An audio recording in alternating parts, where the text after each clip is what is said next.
वज़ीर दाखिला का दौरा लाहौर एयरपोर्ट, किसी को बिला जवाज़ नहीं रोका जाएगा। मोहसिन नकवी। वफाकी वज़ीर दाखिला मोहसिन नकवी और वज़ीर मुमलिकत बराए दाखिला तलाल चौधरी ने लाहौर एयरपोर्ट का दौरा किया और इमिग्रेशन अमल का जायजा लिया।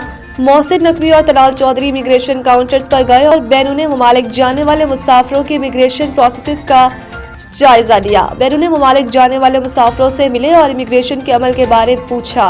वज़ीर दाखिला मोहसिन नकवी ने इमिग्रेशन काउंटर पर FIA कार को अच्छी कारकर्दगी पर शाबाशी दी और हौसला अफजाई की। एक मुसाफिर ने चेकिंग में ताख़ीर के बाइस बोर्डिंग बंद होने की शिकायत की, जिस पर वज़ीर दाखिला ने मुतल्लिका हुकाम को कुवैत जाने वाले मुसाफिर की बोर्डिंग कराने के अहकाम दिए।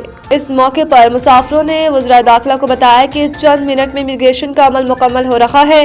मोहसिन नकवी ने मुसाफिरों से गुफ्तगू में कहा कि पाकिस्तान की इज्जत और आपकी सहूलत सबसे ज़्यादा अजीज़ है। किसी भी मुसाफिर को बिला जवाज़ सफ़र से नहीं रोका जाएगा। पेशावर बेकारी या नामुकम्मल दस्तावेज़ात पर किसी को सफ़र की इजाज़त नहीं दी जा सकती। पाकिस्तान की बदनामी का बायस बनने वालों की जगह जेल है।